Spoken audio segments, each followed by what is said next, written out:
Halo para korporat, selamat datang di podcast perusahaan karyawan. Gua Gigi. Gue Andre. Di sini kita bakal bahas apa yang menjadi keresahan karyawan-karyawan di berbagai bidang usaha, Industri, dan ya apapun lah, terutama yang PT ya, PT-PT besar gitu.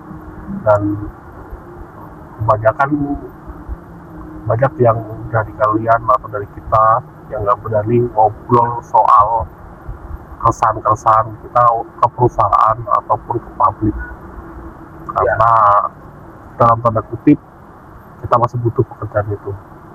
betul banget tuh. Jadi kita emang sengaja bikin podcast ini, tujuannya ya biar para budak korporat ini bisa meluapkan apa yang dirasain oleh mereka sendiri nih selama jadi budak korporat. Karena jujur nggak semua orang itu berani speak up. Mungkin mau speak up ke perusahaannya juga nggak bakal didengerin. Kalau mau cerita sama keluarganya juga malah jatuhnya jadi akan nambah beban pikiran gitu. Kalau lu sendiri nih, apa sih yang pernah lu rasain? Ya, jadi buat para budak korporat yang lagi nonton, gue sama Andre itu satu perusahaan. Di episode perdana ini kita akan ngebahas kecurangan ya, bisa dibilang kecurangan atau keresahan kita terhadap perusahaan kita berdua ini. Atau mungkin lebih simpelnya kerja keras tapi nggak dihargain, betul? Ya, salah satunya sih itu sih, kerja keras nggak dihargain, loyalitas harga mati, tapi ya nggak ada penghargaan apapun gitu. Kalau dari gua sih, menurut gua selama gua kerja di sini sama Andre, banyak banget hal-hal yang nggak kita duga setelah bertahun-tahun, dan kita baru tahu bahwa ternyata seperti ini gitu. Apa tuh bang contohnya bang? Ya kayak misalnya deh, gua 3 tahun di sini kan, Andre 5 tahun. Buat para budak korporat yang nonton, gua sama Andre ini kerja di salah satu bank asing besar di Indonesia. Masuk salah satu bank terbaik di Asia, depannya ya. Ya. Dan bank ini sudah IPO ya, sudah go public. Ya, kejanggalannya adalah menurut gue, kembali lagi, ini yang kita bahas dalam menurut kita berdua, di sudut pandang kita berdua. Menurut gue, untuk menjadi karyawan tetap di sini itu dia tahu tolak ukurnya itu seperti apa dan harus gimana. Kalau dari lu, Bre? Kalau gue sih kurang lebihnya sama ya. Jujur, kalau gue sendiri kan di divisi marketing, kita kan sama ya, sama-sama marketingnya lah. Sometimes yang bikin pertanyaan besar buat gue, ternyata loyalitas itu nggak semata-mata itu bikin jenjang karir lu mulus. Selain loyalitas, masih ada unsur tanda kutipnya mungkin politik dalam perusahaan. Oke. Politik gimana tuh? Contohnya gimana tuh? Kalau di perusahaan pada umumnya kata politik dalam perusahaan tuh gak jauh-jauh dari kata menjilat. Entah itu menjilat, entah itu kita dibungkam secara tidak langsung, karena ketika kita speak up kita dianggap kita pemberontak, atau mungkin knowledge kita itu kita ngasih masukan atau apa, kita dianggapnya ya lu terlalu over nih porsi lu bukan harusnya ngomong seperti itu. Kurang lebihnya seperti itu. Kalau lu sendiri gimana? Ya hampir sama sih, cuma selain itu menurut gua masalah salary juga ada yang mengganjal gitu. Gimana tuh? Jadi katakanlah gini deh, gue kan leader ya, gue kan sempat jadi leader marketing nih, SPV lah, kalau di perusahaan lain ngomong itu SPV ya. Gue punya tim, gue bentuk tim dari nol. Nih. Ketika lo akan ditagih angka kan pasti kan? Iya, pasti Ya kan? dong. Pasti kan, namanya marketing, lo ditagih angka nih. Iya. Ketika tim lo berproses untuk mendapatkan, nggak semua anak baru atau marketing baru itu langsung bisa kayak sulap gitu. Oh, I see. Ya kan, jadi angka nggak bisa. Tapi kesempatan dikasih perusahaan kita ini 3 bulan, let's say 3 bulan lah. 3 bulan cukup dong harusnya. Nah, mungkin cukup, tapi kan ada benchmark lain yang bikin angka itu bisa jadi, bro, bukan dari marketingnya. Mungkin kalau gue boleh simpulin nih, kayak mungkin dari awalnya harus ada training yang matang dulu gitu kali ya. Ya oke, itu oke. Cuman yang gua Jadi nggak cuman kayak lo training online sehari cukup dan setelah itu langsung lo lepas lo di lapangan gitu kali ya. itu benar. Cuman yang balik lagi, yang bermaksudnya adalah ketika salary terakhir, saat kesempatan terakhir lo, jadi seolah-olah kesempatan lo 3 bulan, di bulan ketiga itu kesempatan terakhir lo. Terus sebulan 2 bulan nggak achieve target Ya. di bulan ketiga lo harus achieve nih. Kalau nggak achieve, kan tanggal 28 lo akan jadi marketing yang nggak ada gajinya. Jadi Padahal sebulan full lo jaga pameran, lo keluar kota mungkin, atau lo keliling-keliling buat cari customer. At the end of the month, lo bulan depannya nggak ngerasain gaji, bro. Itu gong banget sih menurut gue sih. kan ya. Gong banget sih menurut gue. Jadi bisa dibilang kayak sebulan lu kerja lu nggak digaji apapun. Iya, itu buat marketing ya. Buat SPV sama, bro. Udah dikasih waktu berbulan-bulan bentuk tim, keluar masuk, anak lu keluar masuk, dan ya dari berbagai macam karakter, ada yang bagus, ada yang jelek, itu udah biasa ya. Saat lu juga ada kesempatan terakhir nih buat SPV nih, lu kalau nggak achieve target bulan ini, bulan depan lu akan jadi marketing. Bentar gue lurusin benar nih. Kok bisa seorang leader bisa turun jadi marketing dalam waktu berapa lama? Nggak tahu sih, bro. Kalau itu jujur gue nggak tahu ya. Yang lu alami dan gue alami pun beda kan. Ya kayak yang lu alami lah. Kalau gue alami, gue sempet turun dalam waktu 6 bulan. Udah turun. Yang kedua kali gue dikasih kesempatan buat jadi leader lagi, bentuk tim baru lagi, itu lebih lama sih, 8-9 bulan lah. Emang saat itu status kepegawaian lu apa? Tentu nanti kita bahas deh, kita kupas lagi deh. Cuman yang gue heran, seorang leader juga ya, bisa tuh jadi marketing, dan gajinya bulan depan itu gaji marketing setelah dia sebulan jadi leader, bro. Itu goals. Gila ya, ada ya. Padahal di perusahaan besar itu ya. Iya. Dan gue yakin para budak korporat juga merasakan hal yang sama, atau ada yang lebih parah mungkin. Gue yakin juga sih ada yang relate sama kita.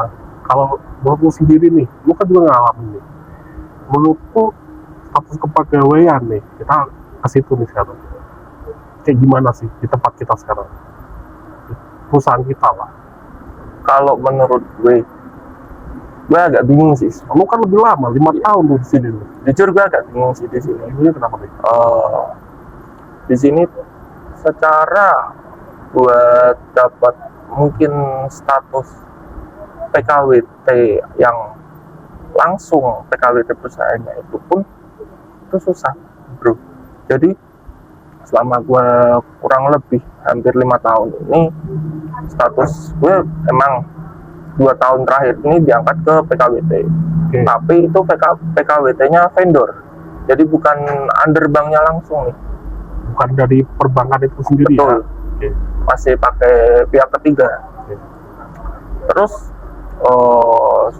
suatu ketika itu diumumnya di pertengahan bulan lah, kita di invite meeting rame-rame, terus bisa itu secara tidak langsung kita bisa di info saat meeting itu kalau divisinya bubar nih. Itu mendadak bro. Iya, jadi pertengahan bulan kita di info, akhir bulan kita udah selesai, udah terakhir. Saat itu kesempatan ada dapat THR nih, tapi yang gue rasa itu bukan THR, jadi jatuhnya kayak THR rasa pesangon bro, karena Terakhir gitu ya. terakhir ya. Di situ kita nggak tahu nih, karena dadaan juga kan kita nggak mungkin dapat kerja. Lu tahu sendiri kan, saat ini buat cari kerja itu kan ya susah ya. Ya susah, ada yang ya misal kita di bank lah ya, misal kita udah lama di bank ya. Lo mau lamar ke FMCG misal, tapi mereka nuntutnya ini di Indonesia sih, gue nggak tahu di luar negeri ya bro. Mereka nuntutnya berpengalaman, sama-sama supervisor. Gue ngelamar ke supervisor FMCG misal, harus berpengalaman di industri kurang lebih 5 tahun. Harus ini itu berarti nggak ada kesempatan ya. Iya. Buat yang dari luar bidang itu untuk belajar bahkan nggak ada ya. Padahal sama-sama supervisor, kita kan nggak tahu orang ini sebenarnya capable apa enggak. Kenapa nggak dicoba dulu? Boleh-boleh aja kan. Nah, kenapa gitu loh di Indonesia seperti ini sih? Itu sih. Yang ini jelas Intermezzo lah ya. lah ya. Cuman aneh sih, bisa salto lah. Sekalian Iya. aja lu tulis di loker lu bisa salto, bisa apaan gitu ya. Otak sih kalau kata gue sih, anjir. Kalau gue sendiri ini pengalaman, bahkan itu kan tadi kalau dari cerita gue ya, yang gue statusnya PKWT yang oke lah, kalau emang mungkin bisa diberhentiin sewaktu-waktu. Berarti selama sebelum 2 tahun ini lu vendor ya? Iya, sebelum 2 tahun ini gue Berarti vendor. kemitraan, bukan karyawan. Betul, kemitraan. Sedangkan itu cerita gue, bahkan gue sendiri pun ada temen nih, itu udah permanen staff bro. Oh iya, udah karyawan tetap. Udah ada yang permanen staff, tapi ketika dia cuti, kebetulan temen gue cewek, saat itu lagi cuti melahirkan, timnya hilang bro. Divisinya dibubarin juga nih. Terus? Dan gue kan sempet nih ngobrol-ngobrol sama temen gue, tanya, terus ntar lo selesai cuti gimana, kantor di mana? Dia pun juga bingung ya. Itu salah satu yang bikin gong juga nih ya. Padahal itu seorang karyawan tetap aja bingung nih ntar gimana, kayak kesannya digantung nggak sih kalau gitu. Nah ini sekali lagi si cewek ini di perusahaan kita juga ya, perusahaan yang sama, bank yang sama ya. Dan yang menambahkan ceritanya si Andre sih, setelah Andre bubar itu, lo kan masuk ke divisinya gua. Iya. Ke divisinya gua yang ya sama-sama aja sih, vendor-vendor juga. Bahkan untuk PKW aja itu lo harus nggak tahu berapa tahun nunggunya, apalagi karyawan tetap ya kan. Dan bahkan atasan gue sendiri ngomong, kalau lu cari jenjang karir, gue juga nggak tahu nih gimana ke depannya. betul. Mau sampai kapan pun juga gue nggak tahu, karena benar-benar nih kayak slot emang terbatas. Tapi ketika slot itu terbatas, buat gue pribadi yang gue rasain, harusnya ketika gue dapet slot itu, ternyata ada nih orang yang baru join malah bisa dapat slot itu. Jadi di sini gue kembali lagi kayak menekankannya ya, apakah politik dalam bisnis banking itu real? Ya kalau dari gua sih sebenarnya nggak semua bank ya bro kayak gitu bro, nggak semua bank kayak gitu, dan ada bank tertentu aja sih kalau kata gua sih. Dan yang gua heran banyak poin-poin, jadi balik lagi kita orang awam ya, undang-undang cipta kerja atau ketenaga kerja itu seperti apa kita nggak tahu. Kalau gua rasa itu banyak yang dilanggar sama si perbankan ini, tapi mereka cuci tangan lewat vendor. Contoh, gaji anak-anak gua, tim gua itu di bawah UMR bro, udah di bawah UMR, gaji kerja sampai minggu, sampai minggu, sampai malam sistem. Kalau mereka nggak target juga, at the end mereka nggak akan gajian, atau ya lu nggak target lu nggak ada gaji endingnya. Awalnya ada gaji berapa terus turun ke level yang nggak ada gajinya gitu. Itu apakah melanggar atau gimana gue sih nggak tahu. Lu main-main kayaknya ke ini ya, ke belakang ya, gimana kata mereka tuh bro? Gue nggak main-main sih, gue cuman iseng-iseng aja nanya, gue tanya-tanya sih. Kalau dari kata mereka sih, perusahaan udah cuci tangan. Kalau udah gitu case-nya udah urusannya sama vendor, jadi yang dianggap nakal itu vendornya. Padahal secara report, kita reportnya bukan ke orang vendor nih, kita reportnya ke VP dari perusahaan tersebut. Terus setelah target juga kita dikasih target dan pressure dari perusahaan tersebut, bukan vendor yang ngasih target ke kita. Itu sih bro. Itu udah berlangsung bertahun-tahun ya kayak gitu ya.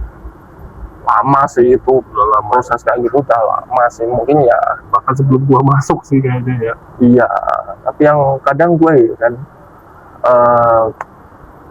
dengan gaji di bawah UMR itu, terus dengan jam kerja yang bisa dibilang 24/7, bahkan hari Minggu pagi nih bro, gue lagi ibadah kan, gue di tag bro. Itu waktu lu di divisi gua ya? Iya, ya. waktu gue di divisi lo. Sebelumnya di divisi gue pun gue pernah hari Minggu gue diajak meeting, tapi in the end di cancel karena banyak yang nggak bisa juga. Dan oke, kita dihargain, akhirnya nggak ada meeting di hari Minggu. Kalau di divisi gua, tapi yang di divisi terakhir ini gue agak bingung juga nih. Gue pernah denger juga ada omongan dari bosnya langsung, kalau lu mau kerja di sini ya berarti lu udah siap 24/7 untuk kita. Ya buat gue sih, yang ngomong sama yang kita di lapangan nggak apple to apple ya bro. Bahkan gaji kita pun mungkin belum ada 10% dari gajinya mereka. Nah itu juga sih yang bikin gua agak miris ya. Kita dari level supervisor ke bawah itu bisa downgrade. Ya oke sih, gua nggak tahu sih mereka bisa downgrade atau bisa dipecat ya. Menurut gua sih juga mungkin masih bisa. Tapi kalau mereka sampai downgrade di akhir bulan dan turun gaji itu sih enggak ya. Ada anak gua yang nggak ada gaji pokoknya bro, tapi dia tetap disuruh jaga hari minggu jaga shift 2 sampai malam. Sedangkan ya sorry, atasan nggak tahu deh lagi liburan apa, gaji mereka tetap 2 digit. Itu buat gue sih, padahal seharusnya yang nggak tahu ya, lini terdepan itu adalah frontliner atau marketing. Tapi yang seharusnya perusahaan perhatiin sih. Oke, kalau si bos-bos ini ngomong gue pernah ada di posisi lo, oh ya, itu ambigu sih kalau kata gue. Oh ya, gitu. Ya udah deh, coba gaji lu yang dipotong, lu akan ngerasa down nggak? Lu yang downgrade deh, lu akan ngerasa down, pasti akan down juga sih sama kayak gitu.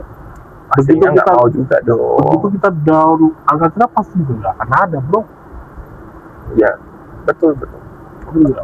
Mungkin lebih kayak apa ya? Aku seringnya yang kita dengar, saya pernah di posisi kamu dan saya bisa. Mungkin gini, bos.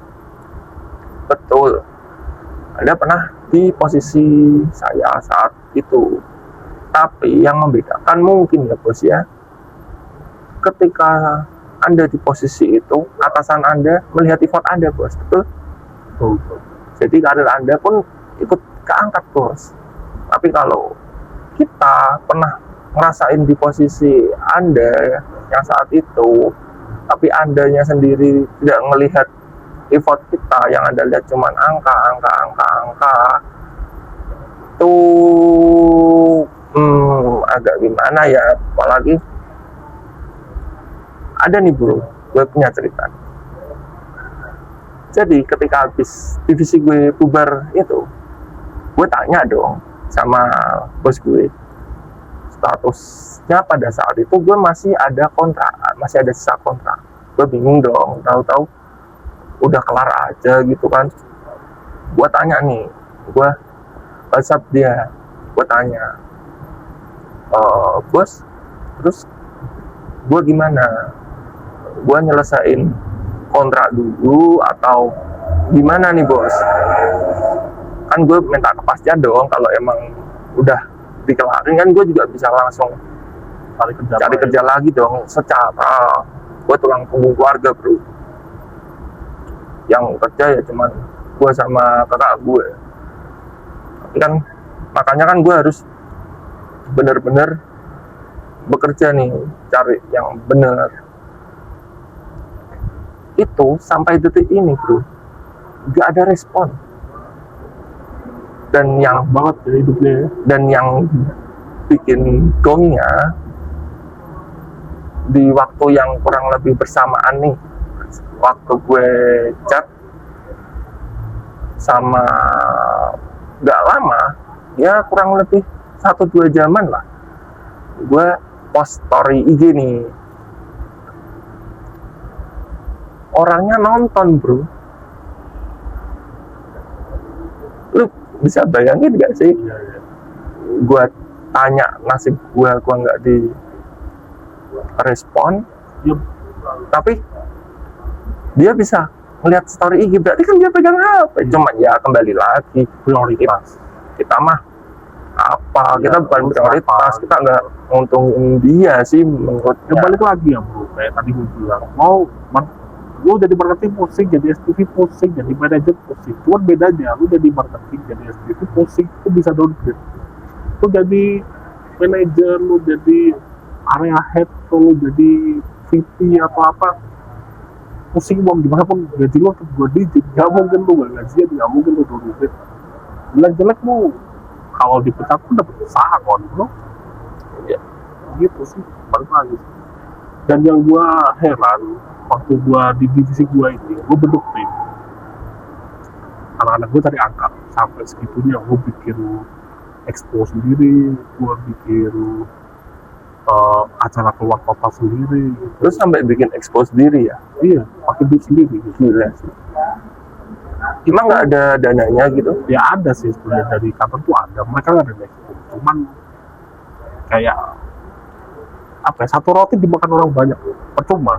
Yang senior akan lebih menang untuk dapat numbers, dapat angka, dapat pencapaian, achievement di situ. Yang senior lebih akan bisa lah daripada yang baru-baru ini yang gue bentuk ini. Dan yang bikin gue, mereka udah berusaha gitu. Angka itu kan lu ngukur orang bisa nggak bisa dari mana sih? Dari usahanya apa dari angkanya? Karena di sini ambil bro, untuk jadi angka aja itu susah. Oke lah, gue punya customer kayak gini, tapi si bank itu nggak mau sama customer ini, nggak approve lah, nggak oke lah. Terus gimana dong? Mereka udah usaha nih. Katakanlah sebulan ada 30 customer, udah oke semua. Yang dinilai apa terus? Tetap aja lu tetap downgrade, orang nggak ada angkanya. Mau lu ada 50 customer, mereka mau istilahnya nggak buka produk di bank lu, tapi kalau dari manajemen nggak oke sama customernya, ya nggak bisa diangkat. Itu global juga. Ya bangsat sih gue sih, agak bangsat sih bro. Oh, di case yang gue di divisi lo, gue nih pernah nih nanya nih sama atasan gue dong. Kan gue juga namanya kerja gue marketing, gue leader. Kan gue juga pengen ngerti dong ya caranya. Gimana sih caranya biar bisa approve? Kan pasti ada clue-cluenya dong. Setiap perusahaan pasti punya clue dan target Ada benchmarknya, ada benchmarknya, betul. Itu jawaban bos gue kaget sih. Dia jawab emang nggak ada benchmarknya, nggak ada patokannya. Jadi ya lu banyakin aja cari orang. Situ gue mikir, gue lagi kerja atau lagi main judi ini, kayak lagi nunggu lotre aja gitu, untung-untungan ya, untung-untungan ya. Kalau ini lu tarik lu dapat lu ACC ya tuh rezeki lu. Jadi kan agak ada patokan khususnya. Ambigu sih bro, ambigu banget sih. Menurut gue agak gong juga sih di situ, terutama terakhir gue jadi leader ya gitu ya. Gue sampai 100 lebih bro customer, yang diokein itu cuman 14. Gue juga pernah ngerasa ini kayak lu. Gue juga ada 100-an lah ada. Itu yang jadi cuman 8. Otak banget sih bro. Benchmarknya mereka tuh gimana? Terus kalau lu nggak ada jual, udah gak usah jual. Lu kalau mau lihat nilai kita semua ya udah lu hilangin aja.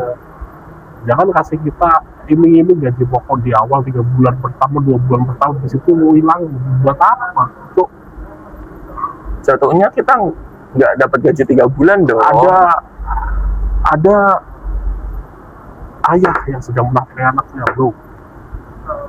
Ada anak yang sedang berbakti kepada orang tuanya. Ada keluarga mereka yang menunggu di rumah.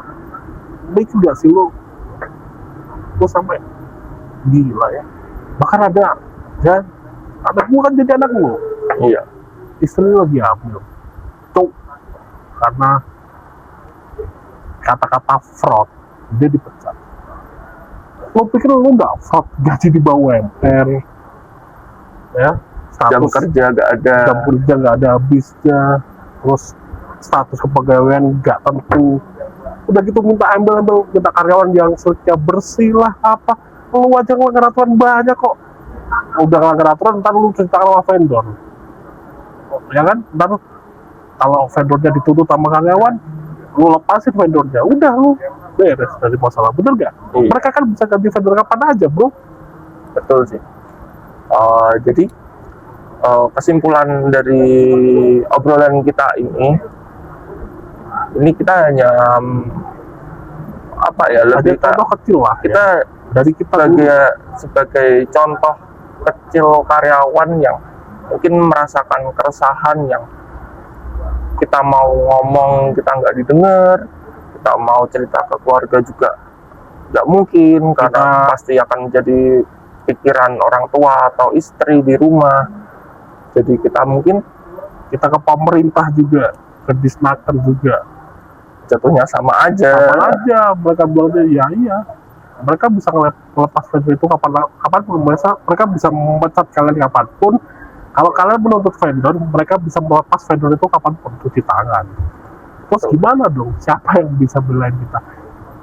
Kalau ada bro dari kalian para budak korporat yang mau cerita ke kita, boleh nih kirim email atau DM ke IG kita, Instagram kita, nanti kita cantumin di deskripsi atau di akhir video. ceritain singkat aja sih ya, singkat aja bisa kita pengalaman undang ke sini, bro. kalian, ntar kita invite kalian buat kita ngobrol-ngobrol santai aja. Kalian takut identitas kalian, kita bisa atur lah, bro. Ya, sensor atau apa bisa lah. Oke. Yang penting tujuan kita bikin podcast kita adalah biar didengar sama perusahaan tersebut. Meskipun kita nggak nyebut perusahaannya, gue yakin netizen ini pinter lah. Mereka bisa menebak-nebak, kalian bisa kira-kira ini perusahaan apa, dari mana, gimana gitu. Dan gue ulang lagi nih, kita bikin seperti ini bukan kita mau menjatuhkan nama baik pihak manapun, kita cuman pengen menjadi wadah buat para pekerja, untuk para ayah, untuk para anak yang bekerja berjuang buat keluarganya, yang mau ngomong kemana nggak tahu, sharing aja ke kita. Nanti bisa kita undang, bro. Dan jangan takut, identitas kalian aman di kita. Tapi kalau kalian berani nyebut perusahaan itu juga, nanti misal perusahaan itu mau tanggepin juga boleh sih gitu. Dan kehadiran kita di sini lebih ke arah untuk mungkin agar ada apa ya, lebih ke biar ada improvement dari perusahaan dan juga dari karyawannya juga, Dari pemerintah juga, betul. biar para budak korporat kita ini tidak dijajah oleh perusahaan asing atau perusahaan terutama, saya tekankan sekali lagi, kalau lo mau cerita, kita lebih prioritaskan ke perusahaan yang PT-PT besar. Kalau CV atau perusahaan keluarga ya, kalau mereka seperti itu ya mungkin kita ya gimana gitu ya, itu sih, bro. Lebih Ya, ke kita harap sih, PT kali ya.